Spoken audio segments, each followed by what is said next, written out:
future. And of course, it's not always rosy and nice, and there are trying times when commitments and expectations become overwhelming and it gets too stressful.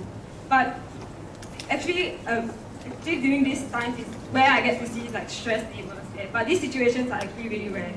And even when he's stressed, he's able to control the situation, and he remains humble and seeks relevant feedback to improve the situation. And additionally, he always cares for his team members, making sure that no one is left behind, and sometimes even going the extra mile, or he claims of doing his job as a pharmacist to deliver medicine and, take care of his members.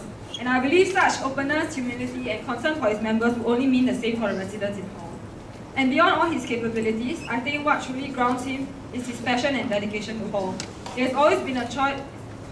It is always a choice to step up and take on any leadership role. And any one of these candidates, for any one of these candidates to step up and run for a position in JCRC, it takes a whole lot more of position and just the desire to earn more points to take up these commitments. The level of dedication towards the Hall, the desire to serve back to the Hall, to serve back to each and every one of you in this room is a testament to their passion and commitment to Hall. So before I end, I would really like to urge each and every one of you to put some thought into voting, because every vote matters. Because this is Yusof Hall, your life, your decision. I'm not here to cycle you guys to vote for Amos, but I'm here to give you my opinion of Amos, to provide you with a more informed choice. So whether or not I've changed your impression, it's still up to your discretion to vote on who to vote for this election. So with that, thank you. Thank you, Hui. Okay, so now can I invite Amos up on stage. Amos, please. So what I want you to do is to... Thanks for listening for the speech. Also surprised me, so that was pretty nice. So thank you. So hi everybody, I'm Amos. I'm a year 3 pharmacy student, pharmacist wannabe. So hopefully I become that. So today I'm saying before you run for position of vice president. So first thing first, before we can choose who to vote for vice president, we need to know what is a vice president. So if you think vice president, as his name suggests, is second to the president, and the job is to help the president, you are almost correct. You are more or less correct, to be honest. So just in case it's your first time voting, the JCRC can have up to 2 presidents, 2 vice presidents, I mean. So Aaron and I are not fighting against each other. We both have the same common goal in mind, which is to run together with the intention to work together to better Yusof. So now you know what is a vice president. Let me tell you why I chose to run for this position. So firstly, I believe that the vice president's goals must be aligned or should be aligned with the president's. Because, okay, pardon this generation gap analogy, because if the JCRC does not act like with the same common goal, they will be like cat dog. If you all know what is cat dog, trying to go in 2 different directions but ending up nowhere. So the JCRC should have a clear aim and mission that they aim to achieve in their term. So currently this is not set in stone, but when we listen to Max Reddy, our current 31st JCRC president, he said that while Yusofians are great alone, it is time for us to be greater together. And this is something that I agree with him. And seeing how our president believes in it, I feel that I wish to support and join him in this journey. So great alone, greater together was what Matt used in his rally. And I think this is greatly aligned with our Hall's motto, which is excellence and harmony. So Yusof is without a doubt excellent. IHG champs, amazing TV production. And besides these 2 typical examples that everyone quotes, we also have many other achievements involved, which includes service to our residents, which includes amazing activities planned by HRB and SPT and FEL, just to name a few. So if you are here later, you can pop by HRB supper to grab some food as well. So there's service to the community via EVC, and even service out of Singapore via expense. So we are definitely good. There's no need to be humble about that. Yusof is excellent. But what's next after excellence is harmony. Harmony not in the sense that we live with our residents, we live with our neighbors well, we don't fight each other, or we don't steal each other's food from the pantry. That's not the kind of harmony that I was talking about. Harmony in the sense of harmonization. So harmonization between our CCAs, not just between sports, not just between comms, but across all CCAs, be it sports, performing arts, or the comms. So what is harmonization?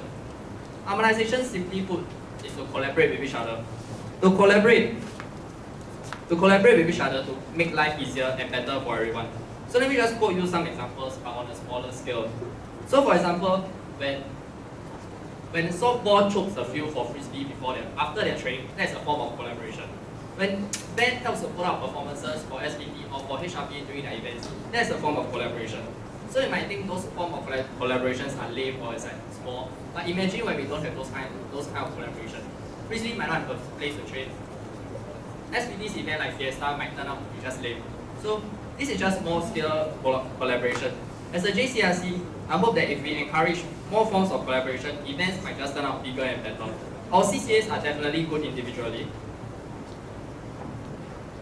but there are times where we will definitely require help from other CCAs, and therefore we should promote and encourage collaboration between the different forms.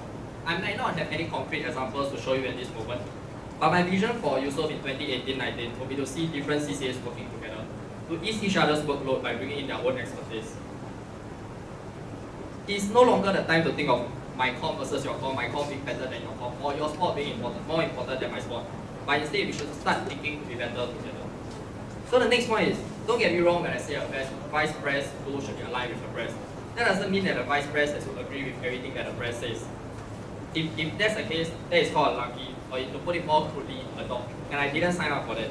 So I think the vice pres should disagree with the press and challenge him, but not in a personal way. I've worked with Matt on many occasions when he was falsely and when I was communicating. And I believe I have no fear in telling him when his ideas are wrong, even though he can probably crush me if he wants to. And I think this challenging of ideas is very important, because if I were to be elected, what I would try to bring to the table is perspectives and opinions. It's very normal for everyone to have their own ideas, and they normally act upon these ideas. But when other people introduce new ideas, new perspectives, that is when we start to look at things differently. As a vice president, he or she might not have a concrete role in the JCRC. For example, EAD is in charge of public arts, Sports D, sports, social service writers, social services. And the vice president does not have any personal vested interest in this field, and this is where his advantage comes in. So if I were to be elected, I aim to challenge the other JCRCs in their thought process, not in a bad or condescending way, but to get them thinking from different perspectives. That being said, this is not me trying to force my ideas on them. But through thinking, I hope that they can further justify their own points, or improve on what they have in mind, or let them see possible areas that lack focus, for example. Similarly, as a JCRC, I think that we should encourage open feedback from residents of areas that can be improved, and hearing more from people on the ground instead of thinking of from our own viewpoints. Lastly, I said this during my proposal speech, and I will say it again. How the 31st JCRC and eventually all will turn out depends on you, the residents, when you cast your vote. Don't vote me today just because I'm good looking or because my shirt is the only one that fits out all of them. But vote me because you think I'm suitable for this role. As we exercise our rights to vote, do keep in mind that no matter how good the 31st JCRC is, it's nothing without its residents. I believe the strength of the hall is in its residents, and not just its four walls. While I envision a hall that is excellent and a hall that lives and works together in harmony, all these will not be possible without the help of all the residents. I believe that the next batch of captains, home heads, producers, and JCRC have amazing plans for the hall, but they will not be the ones that make it happen. They will be you. So it's time to stop thinking of Yusof as you and I, this comp versus that comp. For no matter how good we are individually, we will always be better together. Thank you. Thank you, Amos. Okay, so Arun's proposal is not here yet, so we'll move on to. Oh, it's here. Okay, nice, yes, nice, in the nick of time. Okay, so now can we invite Arun's proposal, Junyu, to introduce Arun, please.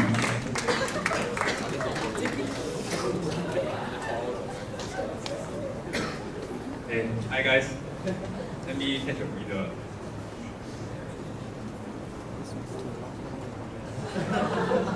Okay, so I'm Jinyu. So I've actually worked closely with Arun in two committees before. So the first time I've ever worked with him was in SPT Proxco in year 1. So I was able to witness firsthand his dedication and high standards he set for himself. So for Bash, we actually spent a lot of time and nights filming and editing videos. Sorry. So on top of that, Arun actually forked out a lot of his own time to actually rehearse and practice with his contestants to make sure that they actually, on the day itself, give a first-class performance. So, moving on to year 2, I actually had the honor again to work with him in BlockCom. This time when he was a block head.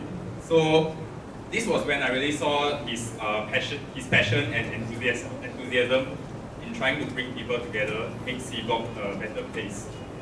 So as a block head, Arun wanted nothing but the best for his residents, and I really admire the amount of effort and time he invested in the block to make good things happen.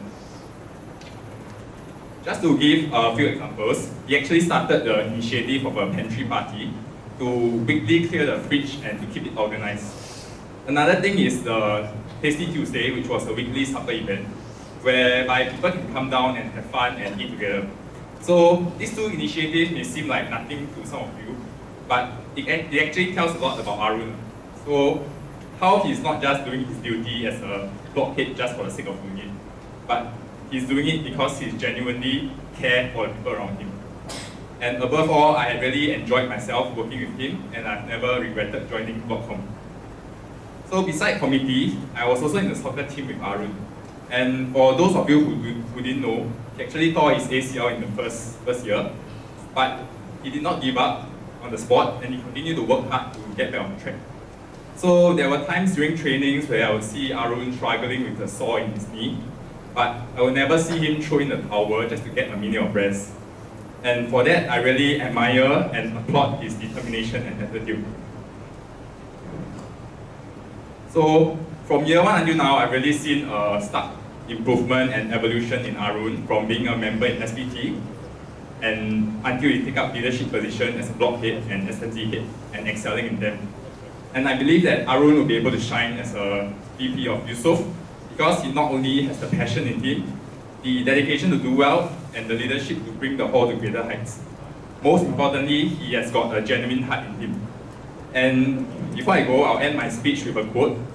Leadership is the capacity to translate vision into reality. And in Arun, I see a perfect example of that. Yeah, thank you. Thank you, Jimmy. Now, may I invite Arun to the stage, please? Oh, yeah, Arun. Yes. Thanks a lot to you. Please catch your breath. Okay, so we got a lot of people speaking today, so I'll try to keep mine short and concise and straight to the point. So of course, this year I'm running again, but very different from last year. Different circumstances, different reasons, different positions, different motivations. So of course, when deciding to run for vice president, one key, not only vice president, but any other JCRC position, one of the key factors is who's the president. So of course, once I found out Matthew was running, once I spoke to him and found out what his goal, what his visions were, which he repeated again during his rally last week, it was clear that whatever plans that he had in his mind were things that I fully concur with and things that I can see myself getting behind him and supporting him. So actually once he came and approached me and suggested me to be one of his VPs, honestly it wasn't a very difficult decision for me to decide to want to run to be his VP. So of course, traditionally, since my year one, the past 3 years, the role of VP, I've seen it change every year, like whether there are 2 VPs or one VP, whether they have comms directly under them, whether they oversee what they oversee. So I see it as a very dynamic position, and I think this is something I would take advantage of, in that I'm not, as a VP, I won't be restricted to doing certain things, but I'll be able to not only support Matthew, the president, have his back and follow him along, but also have a say in different things and share my opinions and insight on different areas.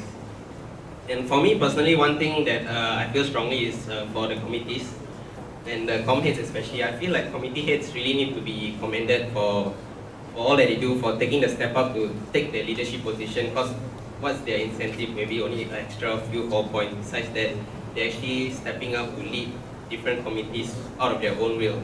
So this part I feel very strongly, and I wish to do my part as a VP because I want to be able to help the com heads achieve their goals, all their different goals for their respective comms. So what they set out to do in August, they may write it very nicely in their goals and vision, but I've seen different comms where the effort dwindles by the time we reach SEM 2 and looking back, they didn't achieve what they want to. So I feel like what I've learned in my role, especially in year 2 when I was SMC and block at the same time, which is 2 very opposing, different types of committees, I feel I can use what I've learned to try and help committee heads, especially to ensure they achieve what they want right from the beginning all the way to the end.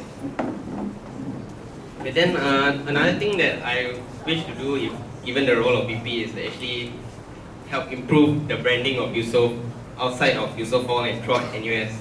So one thing that particularly irks me is this term that's associated with Yusof, and it comes about every January and February, which is calling Yusof a sports hall. And the thing that really gets under my skin is the fact that you don't hear Yusofians saying it, but it's always people outside of Yusof labeling us as a sports hall, and the thing is, we get insulted when you hear that, and I feel that we shouldn't, because in a way they are complimenting us in our excellence in sports. But what I want to do is, or what I'm irritated by, is that they are forgetting so many other things that Yusof is doing well. Yes, we are excellent in sports, but we also put up excellent DP performance every year. We have our expats who do excellent stuff overseas every year. We got our EBC Minds, SA, Elderly Service, who are doing so many fantastic things outside of hall, but they're not getting the recognition they deserve. And so what I want to do is like, let people outside of Yusof Hall know all these amazing things we are doing. Basically, we are a hall of excellence, and that's how I want people to view Yusof Hall, and that's how as a VP I hope to be able to brand us more. And of course, every year there's this issue with U-Town, like people trying to go over to U-Town, PGP, even the other residences. There's issues with OSA every year, maybe trying to tinker with the ratio of freshmen to seniors. And I feel like what I've learned in the past 3 years, I've gained enough experience to be able to help Yusof Hall and represent it well enough. Of course, in line with Matthew's ideologies, and I feel I've been able, whatever I've learned, I can help Yusof Hall excel and be better. And also, dealing with outside vendors is something not new to me. I've experienced that before. I still maintain good relationship with the hall office personnel, especially Miss Marianne, Miss Rashida, who I talk to often, even though this year I didn't take up any leadership roles. So I feel like all this that I have accumulated over the years, I can use as an advantage given this role of VP.